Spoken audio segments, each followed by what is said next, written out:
पसंद आपकी, पेशकश हमारी। मोहम्मदिया मंदी house, near Mohammadia shawarma, Khadarbagh, नानल नगर, हैदराबाद। अस्सलाम वालेकुम नाज़रीन, आए नज़ारते हैं देश या दुनिया के खबरनामे पर। सच न्यूज के खबरनामे में आप सबका इस्तकबाल है। आज की सबसे बड़ी खबर आ रही है अखिलेश यादव के बयान को लेकर। उनका कहना है कि हमारे फोन हो रहे हैं टैप, हर शाम को रिकॉर्डिंग सुनते हैं सीएम।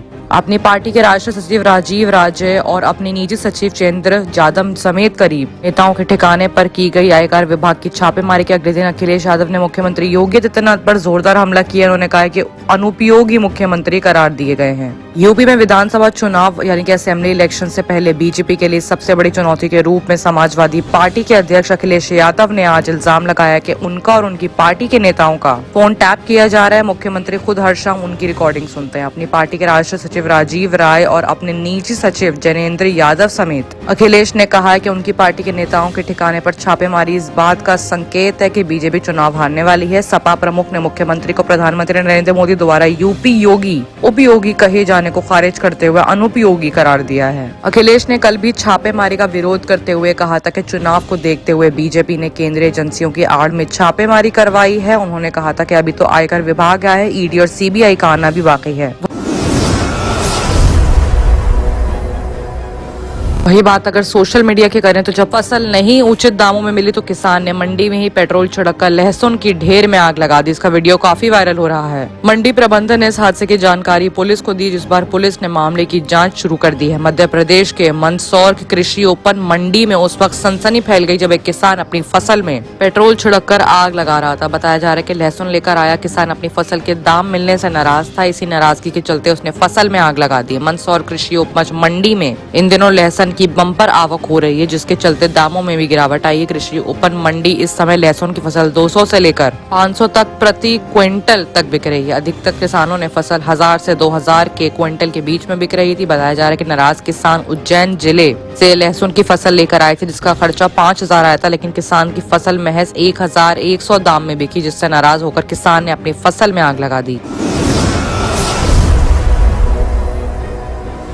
वहीं बात अगर हम लोग केरला की करें तो 12 घंटे के अंदर 2 राजनीतिक कत्ल से केरल में बवाल मच चुका है। अल्पुझा में तनाव धारा 144 लग चुकी है। एसडीपीआई के राज्य सचिव केपस शान की कल देर शाम उस वक्त कत्ल कर दिया गया जब वो घर जा रहे थे। पुलिस ने कहा कि शान दोपहिया अपने वाहन यानी ट्रांसपोर्ट पर थे जब एक कार में सवार एक गिरोह के लोगों ने उन पर हमला कर दिया। पुलिस ने कहा कि इस मामले के बाद आधी रात के करीब कोची के एक अस्पताल में उनकी मौत हो गई। केरल के अलापुझा जिले में विपक्षी बीजेपी और social democratic party of India के 2 नेताओं का कत्ल कर दिया गया है, जिससे जिले में तनाव है। पुलिस ने धारा 144 लगाते हुए बड़ी सभाओं पर रोक लगा दी है। एसडीपीआई ने बीजेपी के वैचारिक आरएसएस के कार्यकर्ताओं पर हमले की साजिश रचने का इल्जाम लगाया है। इस हादसे के 12 घंटे से भी कम वक्त के अंदर कुछ अनजान लोगों ने केरल बीजेपी की ओबीसी इकाई के सचिव रंजीत श्रीनिवासन के घर में घुसकर उनका कत्ल कर दिया। पुलिस दोनों मामलों की जांच कर रही है। बीजेपी और एसडीपीआई ने एक दूसरे के इस मर्डर के इल्जाम लगाए हैं। रंजीत पर चाकुओं से वार किए जाने का इल्जाम बीजेपी ने लगाया है।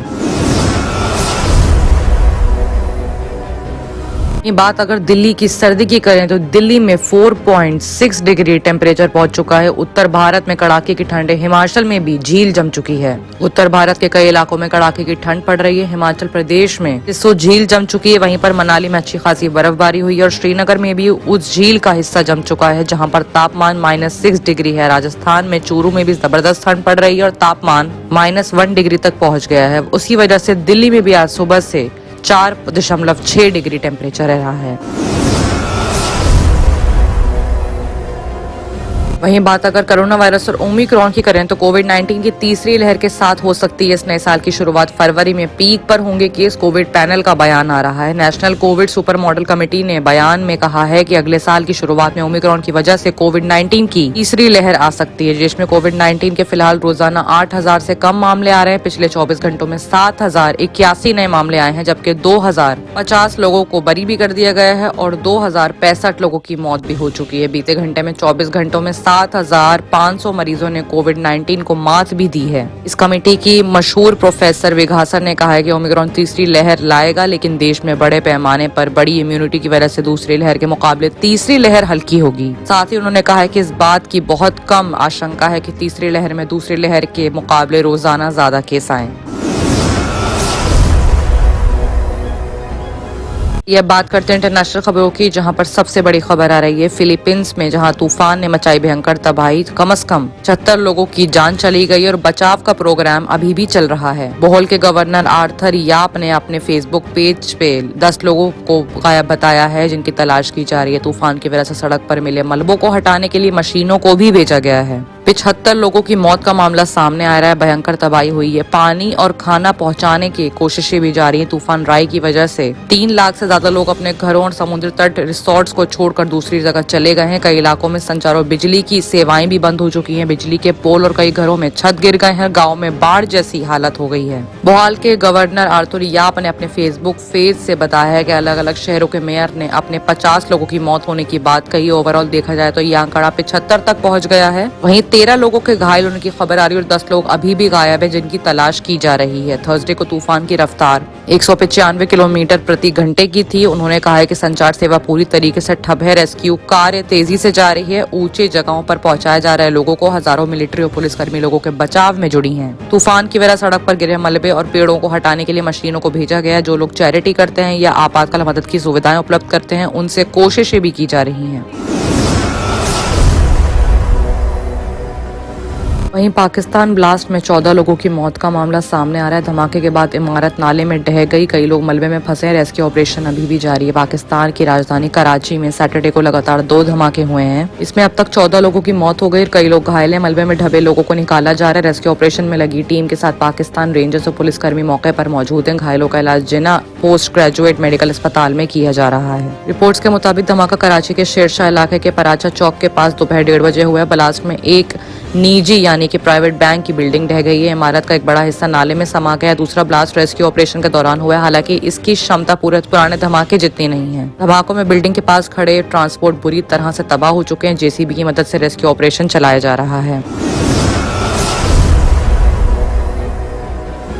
ये बात अगर ब्रिटेन की करें तो ब्रिटेन के लोगों पर रोक है। डेडलाइन से पहले फ्रांस छोड़ने के लिए बॉर्डर पर लगी हैं कतारें। डोवर बंदरगाह के साथ एयरपोर्ट पर भी अफरा तफरी मची हुई है। कोरोना के नए ओमिक्रॉन वेरिएंट के बढ़ते मामलों को देखते हुए फ्रांस ने ब्रिटेन से आ रहे लोगों की यात्रा पर जुमे को रोक लगाने का ऐलान कर दिया है। पाबंदी लागू करने के महज 24 घंटे का वक्त दिया गया। सख्ती के तहत ब्रिटेन ने पर्यटन और कारोबारी यात्राएं पूरी तरह से बंद कर दी है। ब्रिटेन ने आने वाले यात्रियों को 24 घंटे पुरानी RT-PCR टेस्ट की नेगेटिव रिपोर्ट दिखाने को बोला है। इस ऐलान के कुछ मिनट बाद ही फ्रांस में क्रिसमस मनाने पहुंचे लाखों लोग वापस लौटने के लिए जद्दोजहद करने लगे। ब्रिटेन के साथ फ्रांस से जुड़ी डोवर शहर समेत सभी सीमाओं में कारों की लाइन लग गई है। इनमें करीब 20 लाख लोग थे। ऐसे ही अफरा तफरी डोवर बंदरगाह के साथ एयरपोर्ट पर भी दिखी जा रही है, जहां 7 लाख लोग जमा हैं। बाकी की तमाम खबरों के लिए देखते रहिए सच न्यूज।